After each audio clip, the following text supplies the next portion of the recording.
প্রচলিত মতবাদগুলো চালু আছে।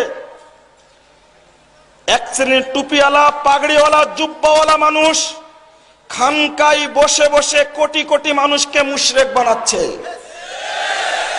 আরেক শ্রেণীর মানুষ রাজনীতির নামে খাম্বা পূজা করিয়ে, মূর্তি পূজা করিয়ে রাজনীতির নামে মুশরিক বানাচ্ছে।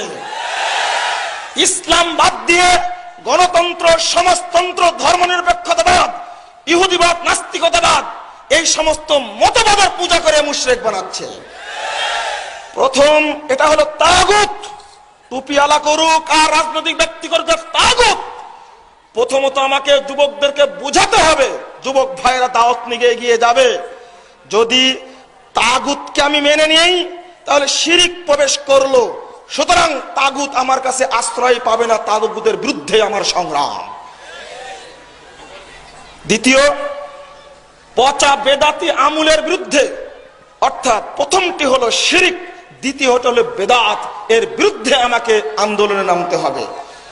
যতদিন পর্যন্ত শিরিক না বুঝাতে পারবো, আপনাকে বুঝাতে পেরেছি একটা জিনিস, আজকে তাবলীগ ইসলামে শরীক হয়েছেন, একটা জিনিস বুঝাতে পেরেছি এই মর্মে যে তাবিজ লটকানো শিরক, শহীদ মিনারে ফুল দেওয়া শিরক, খাম্বায় নিরাপত্তা পালন করা শিরক, এটা আপনারা আমরা বুঝেছি। কিন্তু মতবাদের পক্ষে যদি সিল মারি সেটা যে শিরক হয় এটা আমরা বুঝিনি। একজন আহলে হাদিস ব্যক্তি অন্য কোনো আকীদায় বিশ্বাস করতে পারে না। আল্লাহর কাছে মনোনীত দ্বীন হলো ইসলাম। ইসলাম ব্যতীত পৃথিবীর আর অন্য কোনো দ্বীন গ্রহণযোগ্য নয়।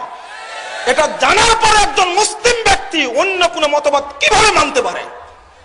সেটা মানার প্রশ্ন আসে না। এটা একটা শিরকি আকীদা আমাদের মধ্যে আছে। শিরিক এবং বেদাতের বিরুদ্ধে আকীদার সংগ্রাম আগে আমাকে করতে হবে, যেটা করেছিলেন নবী রাসূল, করেছিলেন শেষ নবী মুহাম্মদ সাল্লাল্লাহু আলাইহি সাল্লাম। যদি আকীদার ব্যাপারে আমি সচেতন হই, ইনশাআল্লাহ এই বাংলাদেশের আমূল পরিবর্তন হবেই হবে, ইনশাআল্লাহ হবে, এতে কোনো সন্দেহ নেই।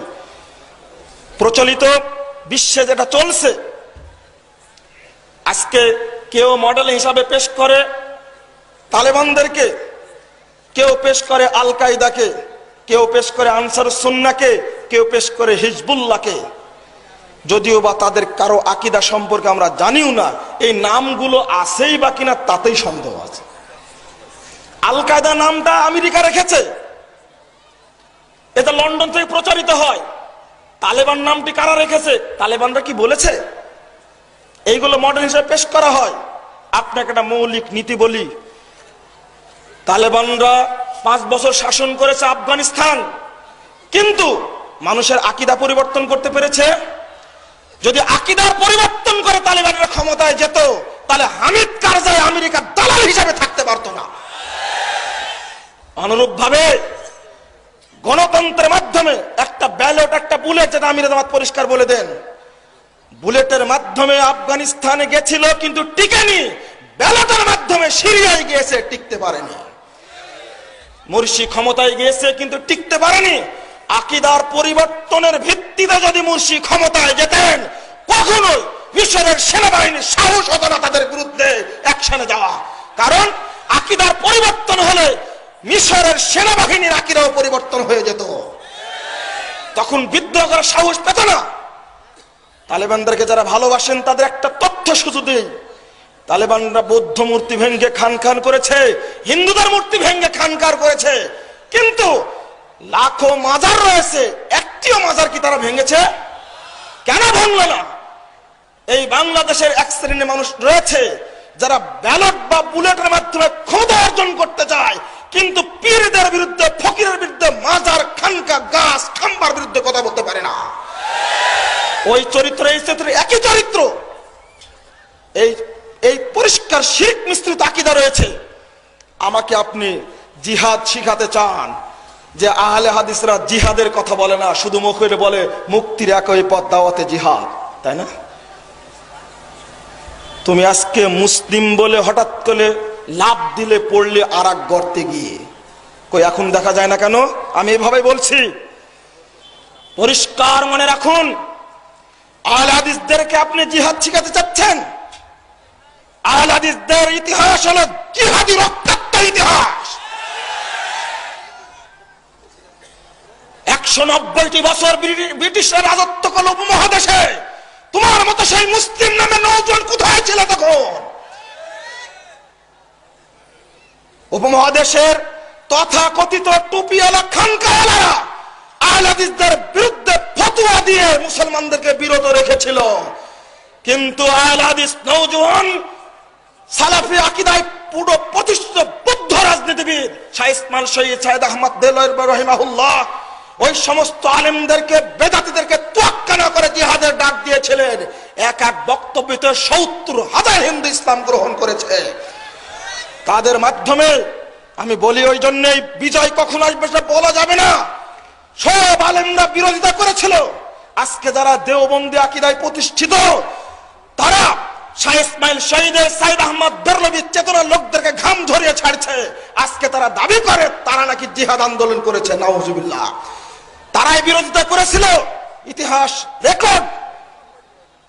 শাহ ইসমাইল শহীদ সাইয়েদ আহমদ বেরলভীর আহ্বানে হিন্দুরা পর্যন্ত অংশগ্রহণ করে 190 বছরের প্রতিষ্ঠিত শাসন ব্যবস্থা, অস্ত্র শস্ত্র সমৃদ্ধ একটা বাহিনীকে পিটায়া এই উপমহাদেশ থেকে তাড়িয়ে বিদায় করে দিয়েছেন আমাদের বাপ-দাদারা। তারা ছিল আহলে হাদিস সিবাসালা। তুমি আমাদেরকে জিহাদ শিক্ষা দিতে চাও? চলো সৌদি আরবে 11 শতাব্দী হিজরিতে মুহাম্মদ বিন আব্দুল ওয়াহাবকে নাজিল করলেন মহান রব্বুল আলামিন। চলো তুমি 400 বছর আগে ইবনে তাইমিয়ার যুগে শিরিক বিদআতে সৌদি আরব, পুরো আরব ভূখণ্ড 16টি রাষ্ট্র, 21টি রাষ্ট্র ভর্তি হয়ে গেছিল। আল্লাহর পক্ষ থেকে নাজিল হলো মুহাম্মদ বিন আব্দুল ওয়াহাব। কোথায় পীর পূজা, কোথায় কবর পূজা, কোথায় গাছ পূজা, কোথায় পাথর পূজা, সবগুলোকে জিহাদের মাধ্যমে ভেঙ্গে সব চরমার করে দিলেন। একই ঢেউ পড়ল উপমহাদেশে। বন্ধুরা আমার, যখন বলে যে আহলে হাদিসরা জিহাদ করে না, এখন আরেকটি প্রসঙ্গে এসে আহলে হাদিসকে বিভ্রান্ত করতে চায়। তুমি যদি জানতে চাও এই বাংলাদেশের ভাষা আন্দোলনের ইতিহাস, তবুও দেখো মুসলিম সাংবাদিকতার জনক মাওলানা আকরাম খাঁর নাম তোমাকে বলতেই হবে। অনুরূপ ভাবে যদি সাহিত্য আন্দোলনের কথা বলতে চাও, তোমার মুখ দিয়ে বের হতে বাধ্য হবে। যেমন ব্রিটিশ বিরোধী আন্দোলনের সিপাহসালার সাইয়েদ আহমদ বেরলভী, শাহ ইসমাইল শহীদ, অনুরূপ ভাবে তিতুমির, অনুরূপ ইনায়েত আলী, বেলায়েত আলী। অনুরূপ ভাবে ভাষা আন্দোলনের নামে এক বাক্য উচ্চারণ করতে হবে। ডক্টর মোহাম্মদ শহীদুল্লাহ 18টি ভাষার পণ্ডিত থাকা সত্ত্বেও মাওলানা আকরাম খান নামের নাম কেন আসে? সাহিত্য পুরস্কার বলে বাংলা একাডেমির সাহিত্য আন্দোলনের রচয়িতা আহলে হাদিসরা, তাকে প্রথম সাহিত্য পুরস্কার কেন দেওয়া হলো? আজকে আহলে হাদিসদেরকে অন্ধকারে রেখে, ইতিহাস বিকৃত করে আজকে জাতিকে অন্ধকারে ফেলতে চায়।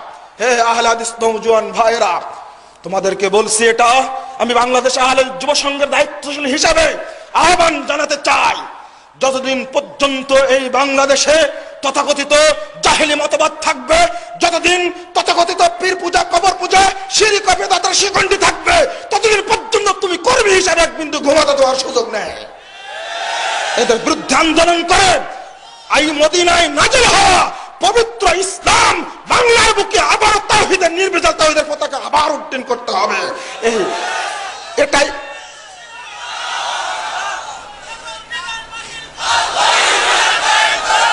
বন্ধুরা আমার এটাই হলো উদাত্ত আহ্বান। যেদিন এটা সম্ভব হবে, সেদিন আমাদের বাপ দাদারা কবরে গিয়ে ইনশাআল্লাহ নেকি পাবেন, ইনশাআল্লাহ শান্তিতে থাকবেন। আল্লাহ রাব্বুল আলামিন তাদের উপর রহম করুন, আমাদের উপর রহম করুন। আল্লাহ, তুমি বাংলাদেশ আহলে হাদিস যুব সংঘে কবুল করে নাও। আল্লাহ, তুমি আহলে হাদিস যুব সংঘের কর্মীদেরকে প্রত্যেকটি এলাকায় মুসআব বিন উমার হিসাবে কবুল করে নাও। আল্লাহুম্মা আমিন। সকলকে আবারও আন্তরিক ধন্যবাদ জানিয়ে একটি আবেদন জানাচ্ছি। আমার হাতে আছে তাওহীদের ডাক, বাংলাদেশ আহলে হাদিস যুব সংঘ কর্তৃক প্রকাশিত হয়। আপনারা এই পত্রিকাটি অন্তত তাহারিকের পাশাপাশি নেওয়ার চেষ্টা করবেন। পাশাপাশি আহলে হাদিস যুব সংঘের ইতিহাস জানার জন্য আপনার স্মারক গ্রন্থটি নিয়ে যাবেন। মুহতারাম আমিরে জামাতের সাংগঠনিক লাইফের পুরো ইতিহাস তার মধ্যে দেওয়া আছে। আপনারা যারা ভুল বুঝাতে চায় তাদের সম্পর্কে আপনারা জানতে পারবেন ইনশাআল্লাহ। আল্লাহ যেন আমাদের তৌফিক দান করেন। আল্লাহুম্মা আমিন। আমাদের আজকের আলোচনা এবং ইজতেমাকে কবুল করে নিন। আমিন। আকুল